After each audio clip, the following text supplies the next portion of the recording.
Hi, and welcome to RECLA Talks, Educating with Pride. I'm your co-host, Jason Cumplido, and my pronouns are she, they. I'm a program supervisor with Latino Equality Alliance, aka LEA, and the lead coordinator for the Rainbow Education Coalition of LA, or RECLA. For those of you that don't know, RECLA is a grassroots campaign that focuses on advocating for safer and more inclusive resources for queer and trans students in the Los Angeles Unified School District. Thank you, Jacine, and I'm Jessica Santiago. My pronouns are she, her, and I am a community organizer with LEA and RECLA. In this podcast, RECLA Talks, Educating with Pride, we'll be discussing the current LAUSD school climate and how LGBTQ+ students are being affected. If you're a fan of the show, please do follow us on Instagram at r.e.c.la. Now let's get into it. We will be discussing three main things today. The first is an overview of RECLA. The second is an in-depth discussion of queer and trans youth in LAUSD schools and their opinions. And finally, we'll go over some recommendations for improving school experiences. Yes, so real quickly, RECLA is a grassroots coalition that stemmed from Latino Equality Alliance back in 2019. It was inspired by the Queer All Year initiative, which is a step in the right direction by LAUSD, but can definitely be improved upon. We pride ourselves on working with teachers, parents, and students to understand how to create welcoming school environments for all. Latino Equality Alliance, or LEA, is an organization that fights for safety, wellness, and equity of QT BIPOC communities. Yes, so LEA created the RECLA initiative with the help of local educators and community members to support progressive school policy changes pertaining to LGBTQ youth and families. As of today, RECLA works to provide a safe space for youth by hosting bi-weekly club meetings and leading events, like our annual Queer Prom, which is planned with the support of youth and other organizations, or our biannual Queer Clothing Exchange, which helps youth gain access to gender-affirming clothing. RECLA also provides LGBTQ empowerment trainings and workshops for educators and parents alike. Yes, exactly. Very fun and educational events and gatherings. Lastly, about RECLA, our three main goals are 1. To create an accountability board, like an oversight board that would help keep schools accountable for implementing LGBTQ+ inclusive curriculum and practices. Our second goal is to have clear objectives in LAUSD's single plan for student achievement to set clear intentions in schools that cater to various student groups.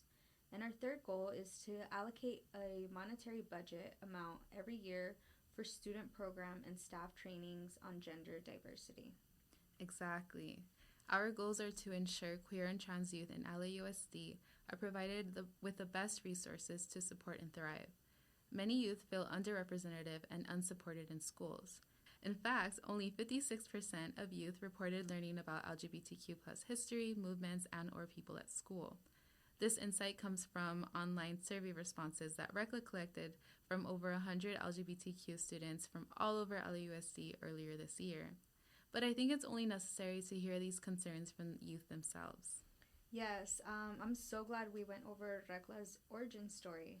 And back in September of this year, we conducted a listening session with high school youth from LAUSD, and we asked some serious questions. And Jacine, can I just say that I was in awe of the stuff the youth were saying. Their emotions they had towards school in general, their opinions, it was very inspiring.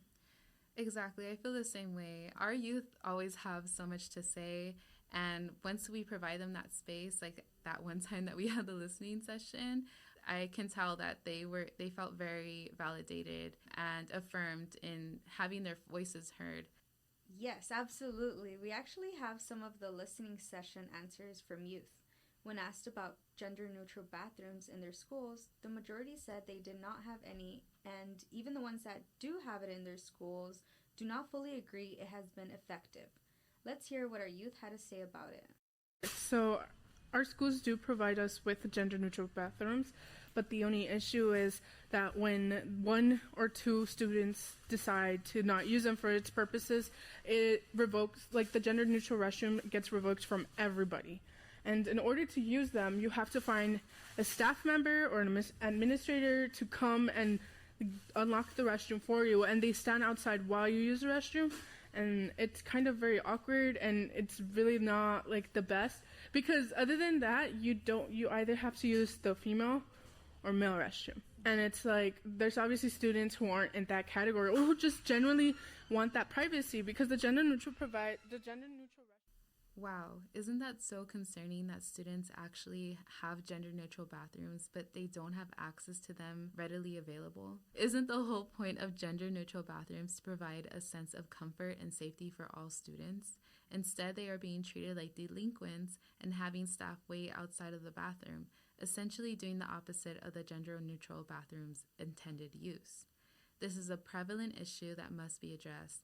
Our students should not have to be escorted to and from the bathroom just because they don't identify with the gender binary. There has to be a better way.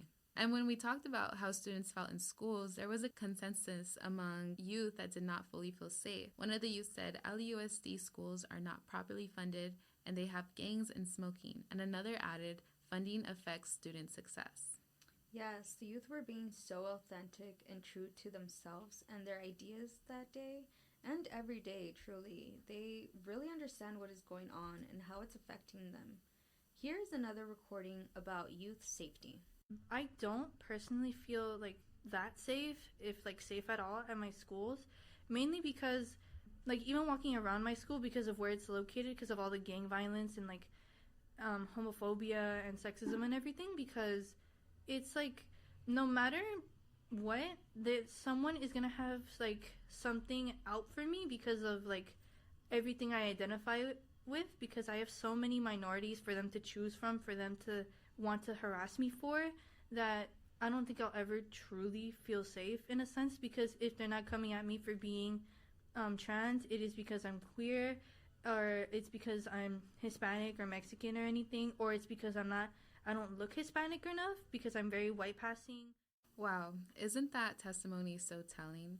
How are students expected to learn and prepare for the future when they don't feel supported in the environment they spend most of their days in? Creating supportive classroom environments is crucial for fostering the holistic well-being and academic success of students, especially those navigating intersectional experiences such as being queer and a person of color. These students often face unique challenges stemming from societal biases and institutionalized neglect that can profoundly impact their educational journey. When students feel supported in their classrooms, they experience a sense of belonging that transcends beyond academic achievement. It provides them with a safe space to express their identities authentically, fostering a positive self-image and mental well-being. When students feel love and support in their classrooms, it's not just about acing tests. It's about feeling seen, heard, and valued for who they truly are. For our queer students of color, this support is like a lifeline, helping them build a positive self-image and keeping their mental well-being in check. Exactly. I definitely 100% agree. Inclusive classroom environments not only validate the diverse identities of students, but also contribute to dismantling systemic barriers. When we recognize and celebrate the diverse identities in our curriculum, we're not just teaching facts, we're fostering a deeper understanding of the world. It's like a crash course in empathy, preparing our students to navigate the global stage with open minds. Breaking down barriers to education and addressing systemic neglect is not just an ethical imperative, but an investment in a more equitable future.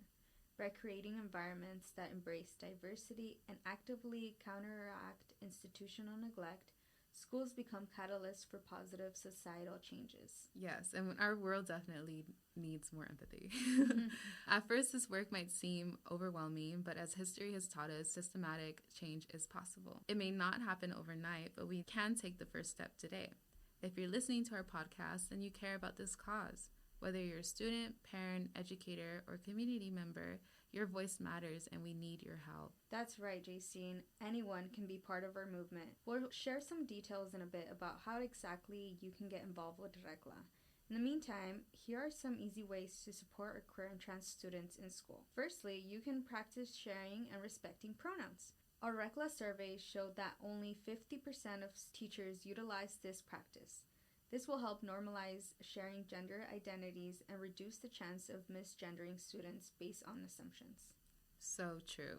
Another suggestion we have for teachers is to leave notes for the substitute when a student has a preferred name. We've heard of students being called by their dead name during roll call, and it could have detrimental impact on some students' mental health. Creating this awareness around preferred names helps the students feel validated and comfortable in their classrooms. Yes, and our last quick suggestion is to be informed about local LGBTQ organizations to help with resources. We know that school budgets are tight, and sometimes we may rely on teachers to fill in those gaps, but that shouldn't be the expectation. Creating community partnerships with organizations will help provide resources, services, and support for students both in and out of the classroom. It takes a village.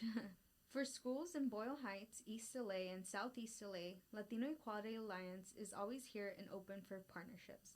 We provide parent support groups, youth clubs, community events, and much more. Thank you, Jessica. That's really important information that I feel we must share with the community. Today, we discussed an overview of RECLA and did an in-depth discussion about queer and trans youth in LAUSD schools and their opinions. And finally, we went over some recommendations for improving school experiences. Thanks so much for listening. This really wouldn't be possible without you listeners and activists. We hope our conversation has sparked new ideas, opened minds, and inspired positive change in supporting LGBTQ+ students in schools. Remember, fostering inclusivity and acceptance is a continuous journey. Let's strive to create learning environments where every student feels seen, heard, and valued. To keep updated with the RECLA campaign, please follow us on Instagram or join our monthly coalition meetings. You can also sign our petition with our demands listed through the link in our Instagram bio. Your support is invaluable in shaping future discussions and ensuring that we contribute the ongoing efforts to create safe and affirming spaces for all students. Absolutely. Thank you so much, Jacine, and thank you to everyone listening. As we wrap up this episode, we encourage you to carry the torch of empathy and understanding. Together, let's build a world where every student can thrive and achieve their full potential. Thank you for being part of the conversation, and until next time, take care and keep making a positive impact in the lives of LGBTQ+ students in schools. If you're passionate about this topic, please show us some love on Instagram at r.e.c.la and stay in touch with us.